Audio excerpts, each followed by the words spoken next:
Mr. Moore, I had the same questions that I'm about to ask I had on Wednesday. We didn't underfund any department, so what are we gonna reallocate this 750 that we already had budgeted? The original plan was to use fund balance if we did not receive the grant. If we receive the grant, we won't have but to we received the grant, so what are we gonna do with the other money? Because right now, I don't want to approve this one without doing a budget reduction on this same amount. Because no offense to you, but I don't want additional people hired that we can't afford, and this right here allows that because we're getting the grant. That's great, we want the money, but now you still have the authority to spend the same amount of money that we've already budgeted. Yes. So what's the plan with the 750? I understand we're just gonna put it in the budget fund. Well, then where is the budget amendment to reduce all of these categories by this 750? We haven't prepared one because the concern that the council expressed before was that they didn't want to have revenues less than expenditures, and this brings that gap closer. But we still have over budgeted now by 750 in these positions, correct?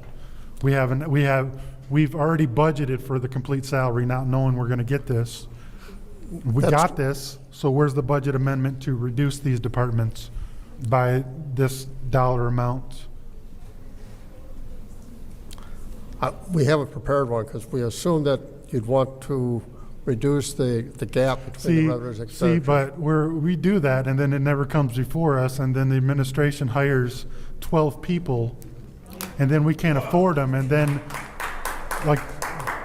that's not saying you're doing it, but that's the way that this administration works. Yes. And I'm more than willing to approve this, but I want to see a reduction by this dollar value so that we don't get handcuffed come next budget season saying, well, you approved 750 and now we've got 12 extra employees.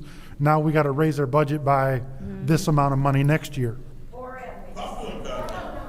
Because there's no guarantee that we're going to get this next year, and without a reduction in each staff department by this dollar value, we're leaving that money on the table to the administration to do whatever they want with it.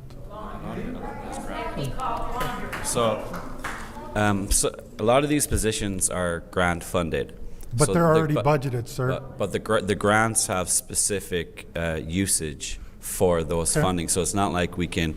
No, I'm not saying that with the okay. With the grant I just want to make it clear. I just want to just make it clear. It's not that we can use this to pay for somebody, and then free up that to pay for somebody else. No, a different department, but the monies that we've already allocated can be used for that. Once we take these dollars and move them into this, now the monies that we've already allocated in the general that we didn't know that we were getting this can be used for whatever they want to be used for. Well, we did know we were getting this. I got the award letter the night the budget was adopted.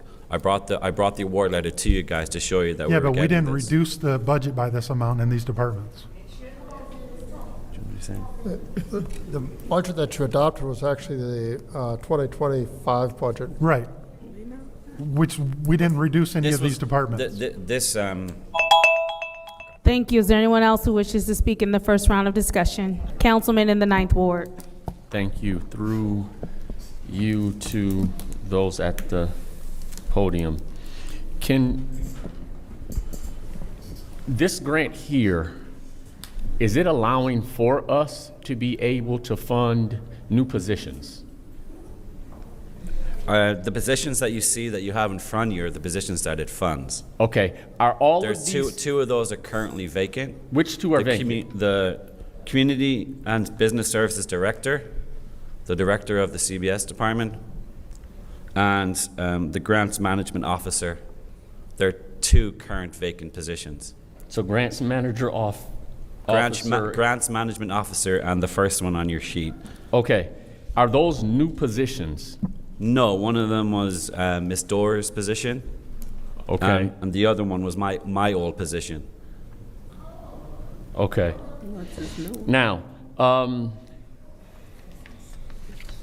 what direction or oversight did Mott dictate by way of the allocation of the FTEs? They wouldn't fund 100% of the funding.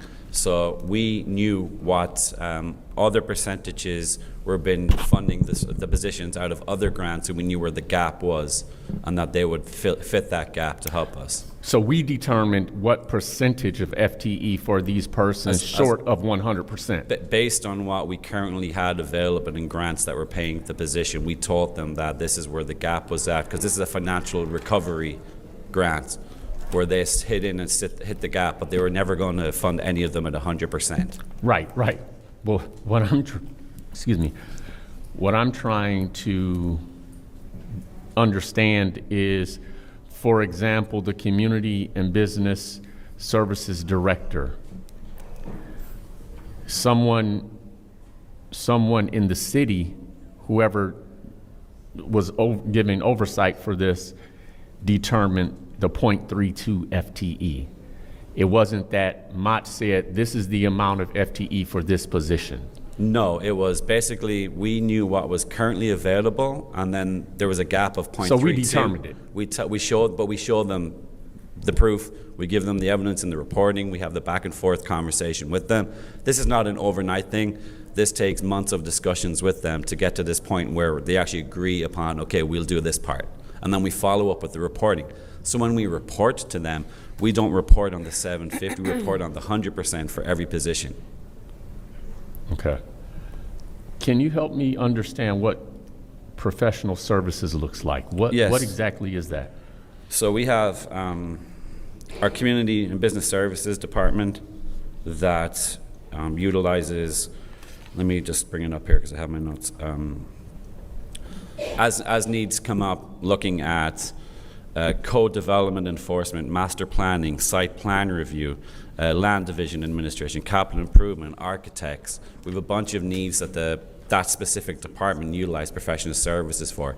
This will help pay for those going forward, to streamline a lot of our work, to get projects done a lot quicker. This funding will help for that. So this is basically for us to be able to contract with vendors. Yes, contract with vendors, yeah, to provide services. And are those services specific to certain sectors or need, or wherever we as the city might identify a need, we can plug it with professional services? Predominantly Community and Business Services Department it needs a lot of the professional services. So we follow the same procurement processes. If you pass this, we have the My Deal and the Sourcewell vendors that we can use, which I'm sure we're all aware of. And then we have anything over $10,000, we have our bid process. Anything under $10,000, we have our 3-quote process.